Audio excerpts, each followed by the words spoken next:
Dear friends and comrades, good evening. It is an honor to come before you on the International Day of Human Rights. I'm representing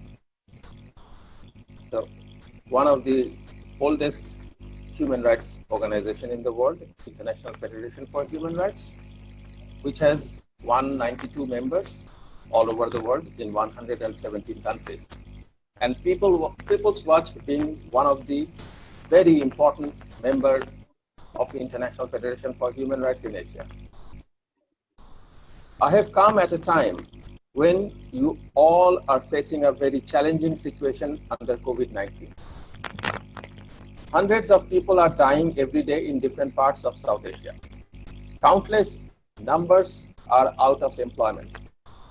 Thousands of jobless migrant workers have had to travel hundreds of kilometers to reach their destinations during this calamity. As I speak, farmers from different parts of India have encircled Delhi to put forward their demands. Many have joined them in solidarity. We have seen the resistance of the women and young people against the so-called Citizenship Act all over India. We were inspired by our mothers and sisters from Shaheen Bagh. We know how the countries in South Asia have been transformed by authoritarianism and fascism. How the people have been divided, punished, and brutalized because of their identities based on religion, ethnicity, language, and caste. We have not forgotten the genocide in Gujarat and will not forget the recent riot in Delhi where law enforcement officials joined the perpetrators. 1.9 million people have already been arbitrarily removed from their birthright citizenship in Assam. We know that the war on terror has given rise to new forms of repression in South Asia. We know how the 2019 amendment of the draconian Unlawful Activities Prevention Act, which is commonly known as UAPA, has expanded its ambit to allow the government to detain individuals as terrorists without trials for a longer period. This law and the recent amendment clearly contradicts with the International Covenant on Civil and Political Rights and restricts freedom of expression and freedom of association. Its definitions are sweeping and contradicts with the international law. The repressive organization, National Investigation Agency, which is known as NIA, has been given power to seize properties which it considers to be related to terrorism, just like Israel is doing against the Palestinians. NIA has already conducted raids in Kashmir after taking away its special status, and also in Delhi, in Bengaluru, and elsewhere. These raids were specifically targeted against the members of the families of the disappeared, against the human rights defenders and researchers. Many people have been detained as urban Nakshals. Many organizations which work to defend people's rights have been closed down, including the Office of the Amnesty International. National Human Rights Commission, judiciary, and the institutions which are responsible to defend the oppressed and persecuted are acting as rubber stamps in our countries. The rise of fascism in South Asia, along with widespread and systematic use of enforced disappearances, extrajudicial executions, custodial torture, state-sponsored public lynching, attacks on independent media reflects how much worried these fascist forces are and how much they are concerned about the collective struggle of the South Asian people. Comrades, this is the time to stand up, to unite, and to hold hands and rally together in the cities and villages, in Delhi and in Dhaka, and in all the capitals of South Asia, which remains as the capitals of injustice. This is our fight for justice, and we are here today to express our solidarity to all the people who are saying, enough is enough. Justice Krishna Iyer said, defy law to defend justice. We will continue our fight to defend justice and for the establishment of a democratic South Asia, where the oppressed and the downtrodden people belonging to all religion, ethnicity, and linguistic identity will be liberated. Thank you very much. Thank you so much. திரு அதிலூர் ரகுமான் அவருடைய உரையினுடைய சாராம்சத்தை நான் மொழியாக்கம் செய்து கொடுக்கிறேன். அன்பு நண்பர்களே, தோழர்களே, இன்று உங்களோடு இந்த மனித உரிமை தினத்தில் இணைந்திருப்பது எனக்கு பெருமையாக இருக்கிறது. அதை ஒரு பெருமையாக கருதுகிறேன். இன்றைக்கு கொரோனா பெருந்தொற்று காலங்களில் மிகவும் சவால் நிறைந்த ஒரு சூழலில் நான் உங்களோடு இணைந்திருப்பது எனக்கு பெருமையாக இருக்கிறது. தெற்காசியாவின் பல்வேறு பகுதிகளில் ஆயிரக்கணக்கான மக்கள் இழந்து கொண்டிருக்கிறார்கள். லட்சக்கணக்கான மக்கள் வேலை இழந்து தெருவில் இருக்கிறார்கள். வருமானமின்றி வேலை இழந்து புலம்பெயர் தொழிலாளர்கள் நடையாக நடக்கிறார்கள். நூற்றுக்கணக்கான கிலோமீட்டர்கள் நடந்து தங்களுடைய இலக்கை அடைவதற்காக இந்த கொரோனா பெருந்தொற்று காலத்திலும் இவ்வளவு சிரமப்பட்டு துயரங்களுக்கு மத்தியிலே நடந்து போகிறது மிகப்பெரிய வரலாற்று சோகம். இப்போது நான் பேசிக் கொண்டிருக்கிற போது டெல்லியினுடைய வீதிகளில் ஆயிரக்கணக்கான லட்சக்கணக்கான விவசாயிகள் தங்களுடைய உரிமைகளுக்காக போராடி கொண்டிருப்பதை நீங்கள் எல்லாரும் கண்டு கொண்டிருக்கிறீர்கள். கடந்த பல வாரங்களாக இதை பார்த்துக் கொண்டிருக்கிறோம்.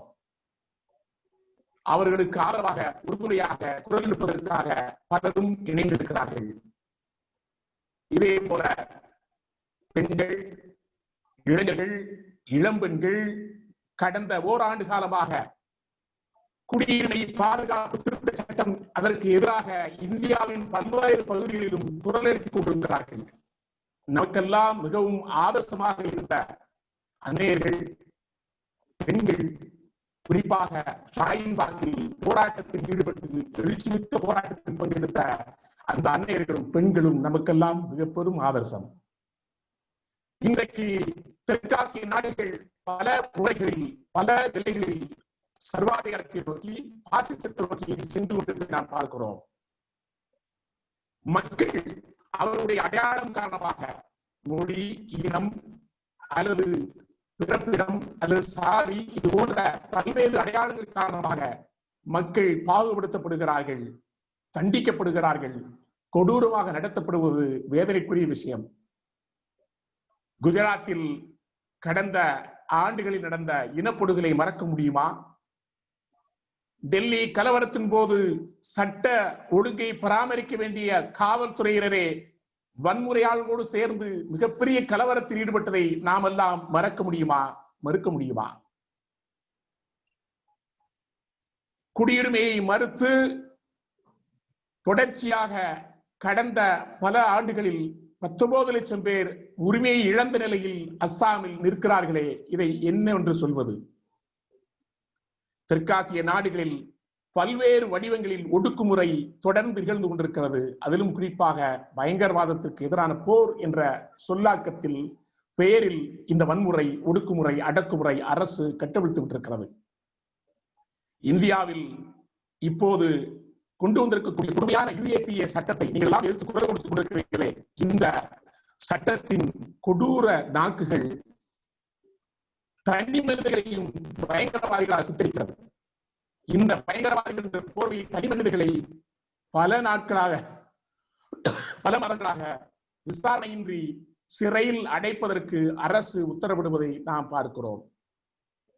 இந்த சட்டமும் சரி அல்லது இந்த சட்ட திருத்தமும் சரி பல்வேறு மனித உரிமை பன்னாட்டு சட்டங்களுக்கு முரணானது என்பதை நான் இங்கு சுட்டிக்காட்ட விரும்புகிறேன். இந்தியா கையெழுத்திட்டிருக்கக்கூடிய சிவில் மற்றும் அரசியல் உரிமைகளுக்கான பன்னாட்டு உடன்படிக்கையின் பல்வேறு பிரிவுகளுக்கு எதிராக இந்த சட்டங்கள் அமைந்திருக்கிறது என்பதை நான் எடுத்துரைக்க விரும்புகிறேன். அதோடு கூட மிக கொடுமையான தேசிய புலனாய்வு முகமை என்று ஒன்று இருக்கிறதே, NIA என்று சொல்கிறீர்களே, இந்த என்ஐஏனுடைய கொடூர கரங்கள், இதற்கு இருக்கக்கூடிய பயங்கரமான அதிகாரங்கள், தனிநபர்கள் ஏதாவது ஒரு வகையில் அவர்கள் பயங்கரவாதி என்று சித்தரிக்கப்பட்டு அவருடைய சொத்துக்களை முடக்கக்கூடிய அளவில் இதற்கு அதிகாரம் இருக்கிறது சொன்னால் இதை என்னவென்று சொல்வது?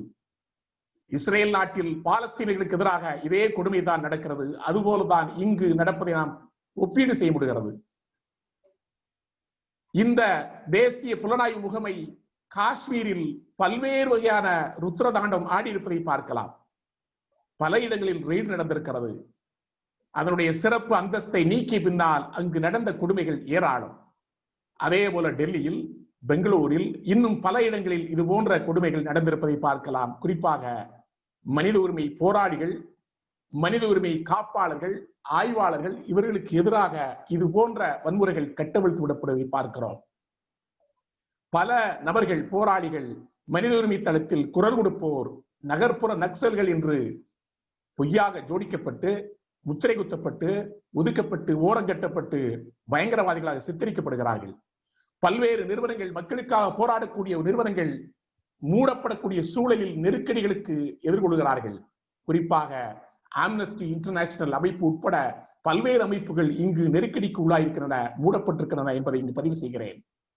ஆனால் துரதிருஷ்டவசமாக இந்தியாவில் இருக்கக்கூடிய தேசிய மனித உரிமை ஆணையங்கள் அல்லது தெற்காசிய நாடுகள் இருக்கக்கூடிய தேசிய மனித உரிமை ஆணையங்கள், உயர் நீதிமன்றங்கள், உச்ச நீதிமன்றங்கள் அல்லது மக்களுடைய உரிமைகளை இந்த மாதிரி சூழலுக்கு உள்ளாக்கப்பட்டோரின் உரிமைகளுக்காக குரல் கொடுக்க வேண்டிய நிறுவனங்கள் இன்றைக்கு வெறும் ரப்பர் ஸ்டாம்புகளாக, வெறும் கைப்பாவைகளாக, பொம்மைகளாக இருப்பதை நாம் பார்க்கிறோம்.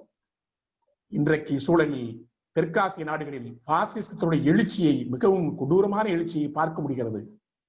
தன்னுடைய கொடுங்கரங்களால் அரசுகள் கட்டாயமாக பல்வேறு போராளிகளை ஒடுக்குகின்றனர், காணாமலாக்கப்படுகின்றனர், சட்டத்துக்கு புறம்பாக முறையில் கொலை செய்யப்படுகிறார்கள், கட்டாயமாக தூக்கிச் செல்லப்படுகிறார்கள், காவல் கொட்டடியில் சிறையிலும் காவல் கொட்டடியிலும் சித்திரவதைக்கு உள்ளாக்கப்படுகின்றனர். அரசே கட்டி அமைத்திருக்கக்கூடிய இது போன்ற மோசமான வன்முறைகளால் பொது வழியில் கொலை செய்யப்படுகிறார்கள், கொல்லப்படுகிறார்கள். அதே போல சுதந்திரமான ஒரு மீடியா சுதந்திரமான நிலையில் செயல்பட முடியவில்லை என்பது நமக்கெல்லாம் மிகவும் மோசமான ஒரு சூழலை உருவாக்கி தருகிறது. இந்த சூழலில் நாம் ஒருங்கிணைந்து போராட வேண்டிய கட்டாயம் இருக்கிறது. தோழர்களே, இதுதான் சரியான தருணம். நாம் எழுந்திருக்க வேண்டிய தருணம். நாம் அனைவரும் ஒருங்கிணைந்து போராட வேண்டிய தருணம். நாம் அனைவரும் கரம் கோர்த்து நம்முடைய நகரங்களில், நம்முடைய வீதிகளில், நம்முடைய கிராமங்களில், அது டெல்லியா இருந்தாலும் சரி, டாக்காவா இருந்தாலும் சரி, அல்லது தெற்காசியாவின் அனைத்து அநீதிகளின் உறைவிடமாக இருக்கக்கூடிய தலைநகரங்கள் அனைத்திலும் மக்கள் திரண்டு எழுச்சியோடு போராட வேண்டிய தருணம் இது என்பதை நான் சொல்லிக்கொள்ள விரும்புகிறேன். இது நீதிக்கான போராட்டம். இது அநீதிகளை எதிர்த்து நாமெல்லாம் ஒருங்கிணைந்து போராட வேண்டிய தருணம். இது பொறுத்தது போதும், பொங்கி எழு என்று சொல்ல வேண்டிய தருணம் என்று நினைக்கிறேன். நீதியரசர் கிருஷ்ணய்யர் குறிப்பிடுவது போல கொடூரமான சட்டத்தை எதிர்ப்பதற்கு, நாம் நீதியை நிலைநாட்டுவதற்கு இணைந்து போராட வேண்டும் என்று சொல்வார். எனவே இப்படிப்பட்ட சட்டங்களை எதிர்ப்பதற்கு, நீதியை நிலைநாட்டுவதற்கு, தெற்காசியாவில் ஜனநாயகத்தை உருவாக்குவதற்கு, சர்வாதிகாரத்தை ஒழிப்பதற்கு, ஒடுக்கப்பட்ட, ஓரங்கட்டப்பட்ட, புறக்கணிக்கப்பட்ட மக்கள் எந்த மதத்தவர் இருந்தாலும் சரி, எந்த பின்னணியில் இருந்தாலும் சரி, எந்த மொழியினராக இருந்தாலும் சரி, எந்த அடையாளத்தோடு இருந்தாலும் சரி, அவர்கள் அனைவருக்கும் குரல் எழுப்பி ஒருங்கிணைந்து போராட வேண்டிய தருணம் இது. தோழர்களே, வாருங்கள், புறப்படுவோம், ஒருங்கிணைந்து போராடுவோம். நானும் உங்களோடு களத்தில் இருக்கிறேன். நன்றி, வணக்கம். Thank you very much.